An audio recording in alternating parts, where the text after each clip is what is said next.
Kalau kau nggak suka dengan postinganku, nggak masalah. Besok, ku posting lagi. Biar makin kepanasan, kayak kompor gas. Biar meledak kepala otak kau sekalian. Ada kerang di dalam laut, ada ikan di dalam kolam. Aku nggak peduli apa kata orang, karena bukan dia yang kasih aku makan. Ingat.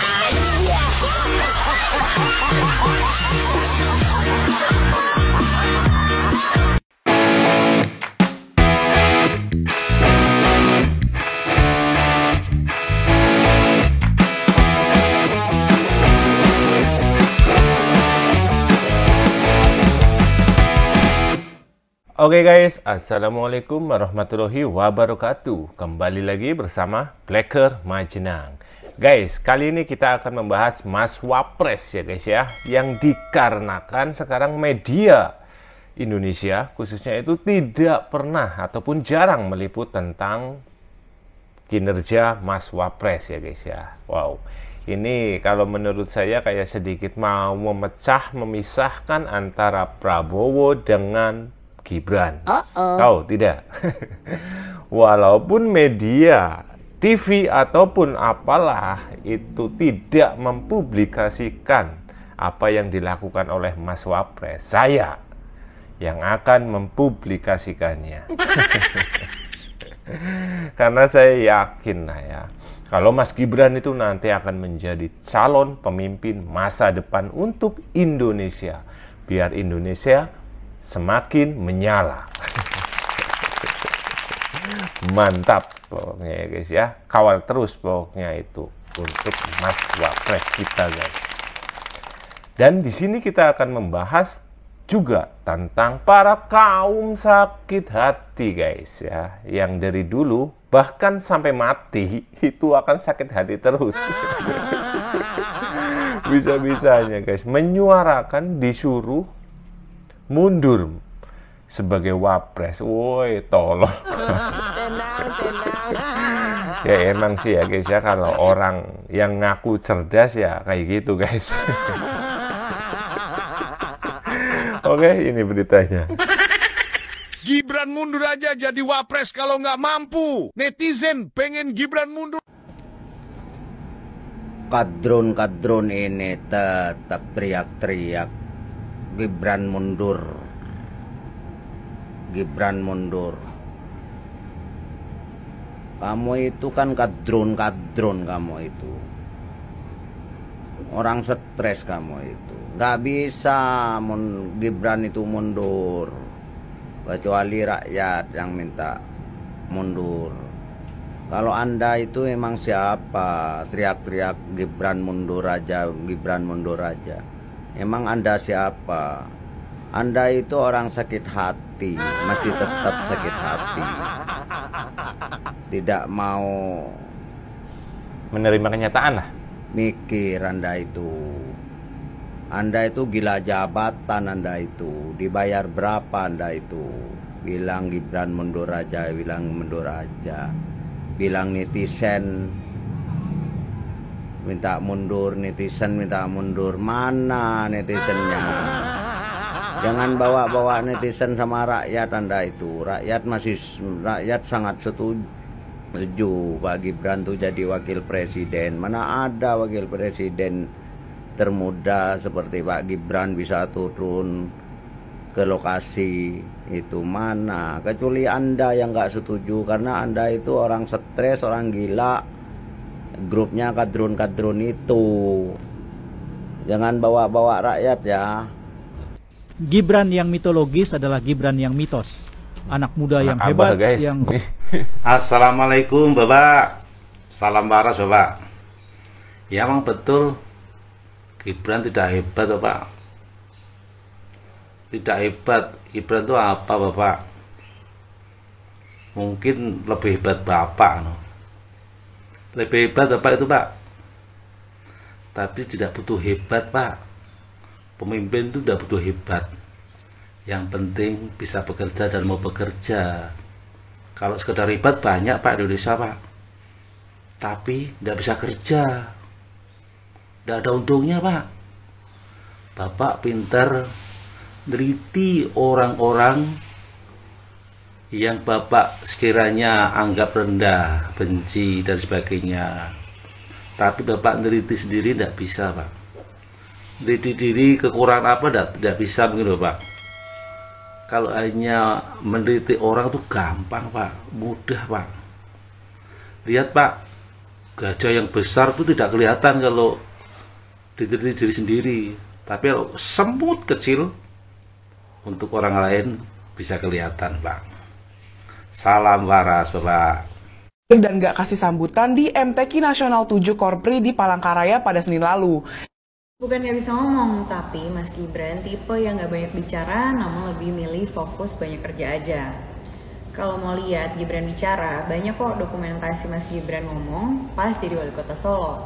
Dan kalau dibilang hasil kerjanya apa, bisa lihat kota Solo di era Mas Gibran.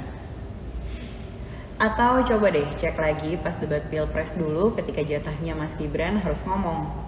Banyak yang kaget kan, omongannya ternyata lancar dan daging semua isinya. Emang gak ada habisnya kalau nanggepin yang kayak gini-gini. Namanya pembenci pasti akan benci aja. Lagian ya gue bingung, kok masih ada aja yang kayak gini sampai coba cari-cari kesalahan yang sebenarnya gak ada. Mending kita bersatu aja, fokus dengan pemerintahan Prabowo Gibran. Kalau saling adu domba terus, emang kalian mau negara ini jadi hancur? Ingat, kita merdeka karena kesatuan. Yuk stop adu domba dan menyebarkan kebencian. Setuju? Pak Gibran, Wakil Presiden Republik Indonesia, datang. Tuh, lihat ya, untuk warga Jakarta yang kemarin menolak si Gibran untuk jadi wakil presiden ya.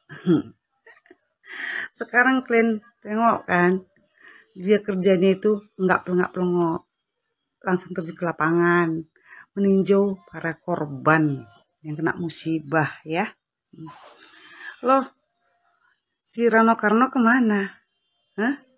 Kok nggak terjun ke lapangan, meninjau? Rano Karno itu lagi syuting dulu dong, kan sih. Rakyat yang kena musibah gitu loh.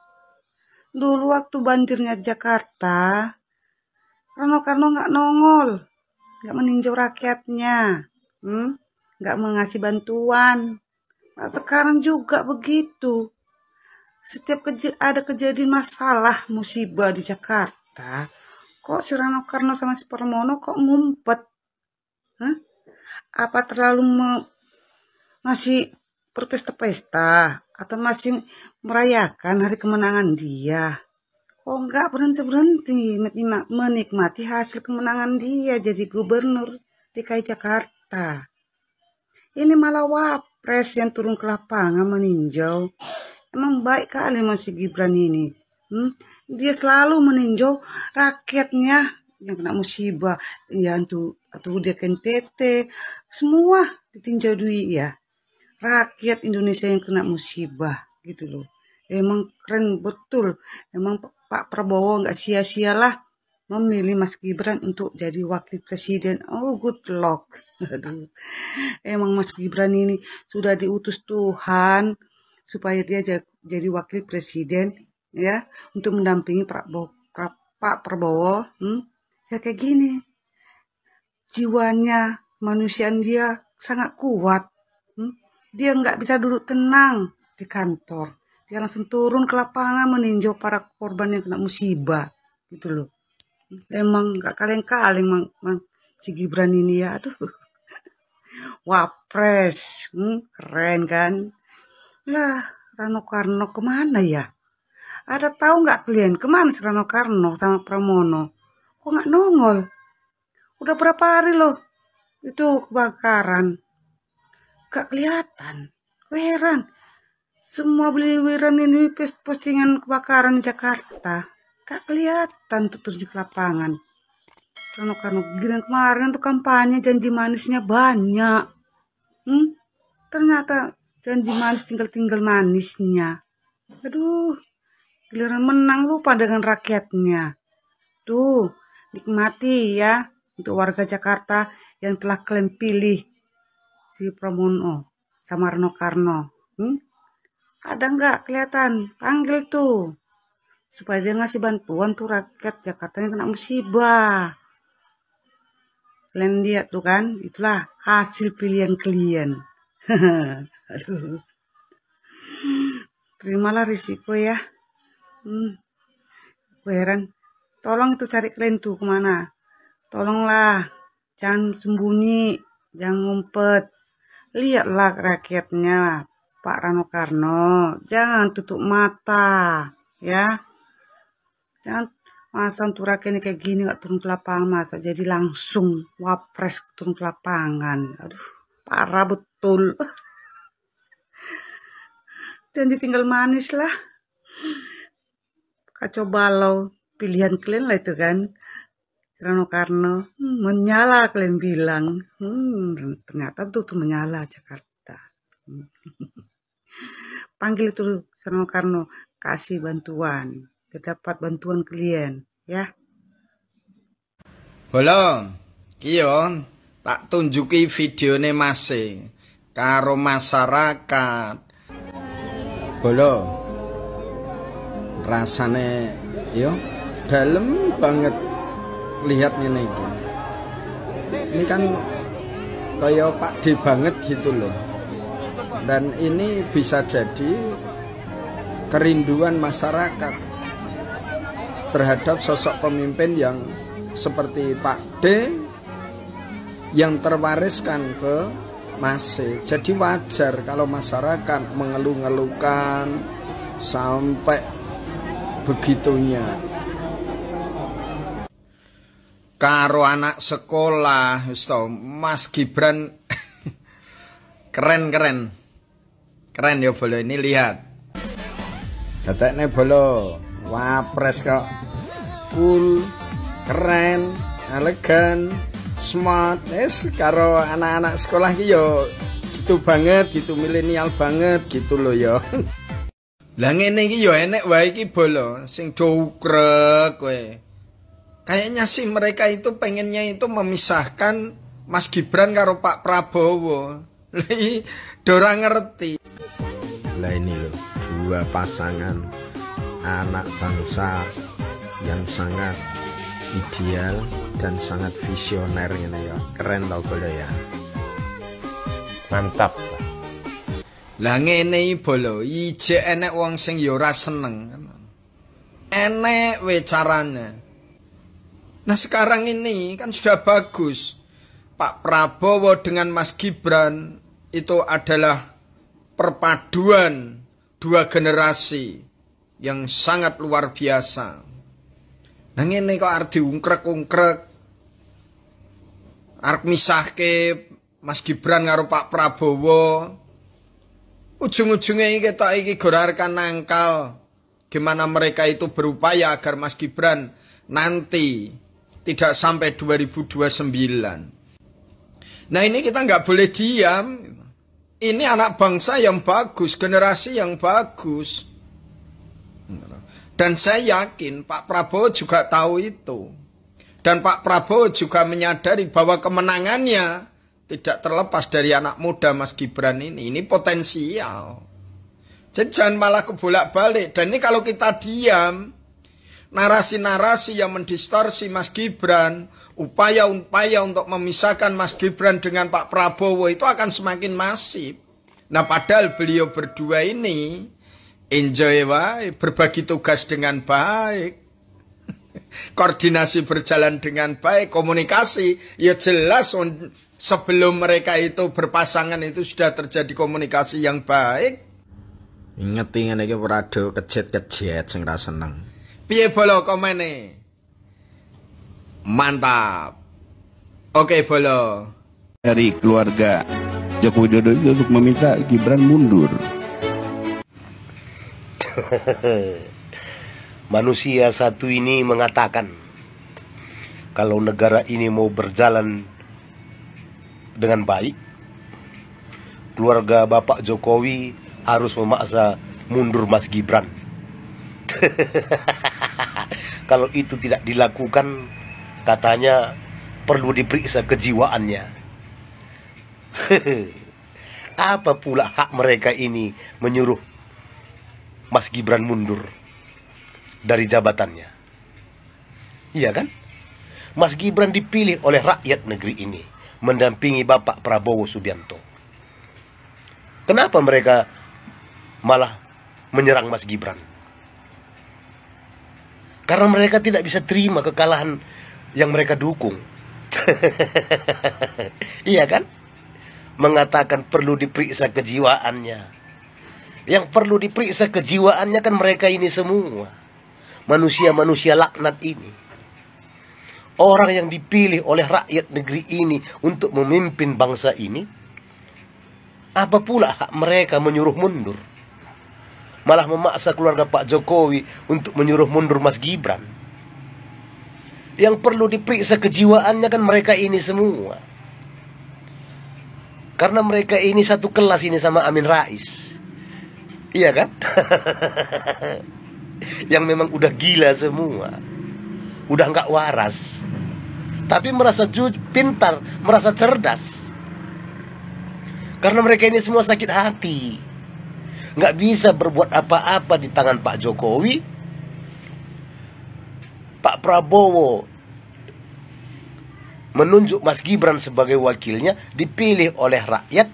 Mereka udah melakukan fitnah caci maki kesana kemari, tapi tidak mempan. Kan begitu? Yang mereka dukung tidak dipilih oleh rakyat negeri ini. Karena mereka betul-betul berharap orang keturunan Yaman itu menjadi pemimpin di negeri ini. Karena kalau sampai orang keturunan Yaman itu memimpin negeri ini, mereka bisa melakukan apa saja untuk memperkaya diri dengan keserakahan dan nafsunya. Tapi rakyat kan tidak sebodoh mereka ini semua. Kan begitu? Jadi sebetulnya yang perlu diperiksa kejiwaannya mereka ini semua beserta golongannya itu.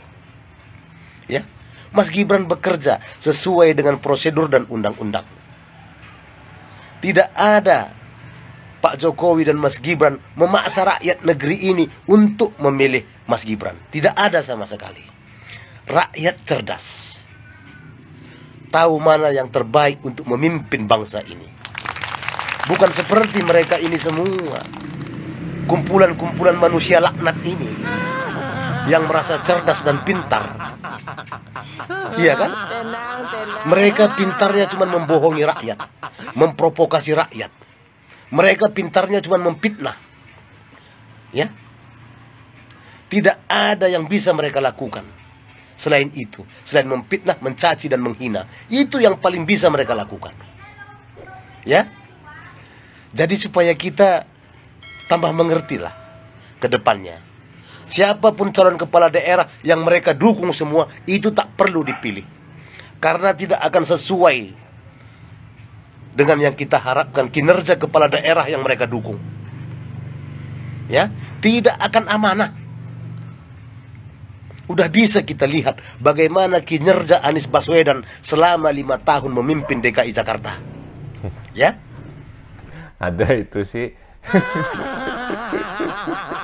Membeli bambu ya guys. Jangan gitu, ada museum bambu itu. Itu kayaknya bambunya lebih jadi masuk ke laut kayaknya. Jadi seperti itulah semua yang mereka dukung. Jadi mari belajar pintar untuk menyikapi orang-orang seperti mereka ini semua.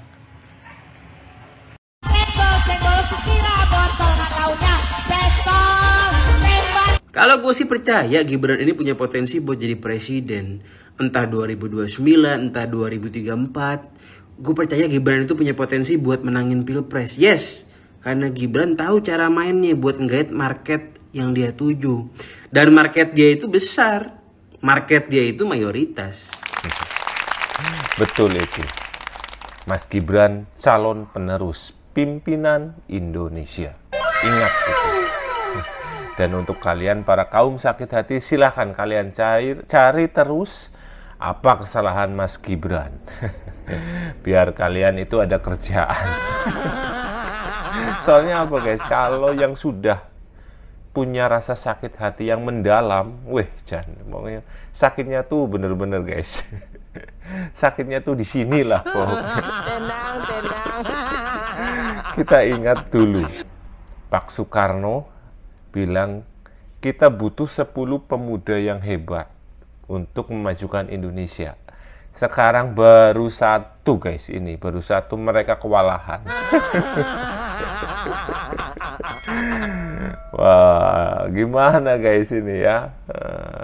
Untuk para media, apapun itu, silahkan kalian tidak mempublikasikan Mas Wapres. Karena saya yang akan mempublikasikannya. Goreng terus sampai matang. Kalau sudah matang, terus aja sampai geseng. Pokoknya untuk para kaum sakit hati, silahkan kalian menikmati rasa sakit hati itu sampai ajal menjemput kalian. Wih, sampai mati dong. Iya.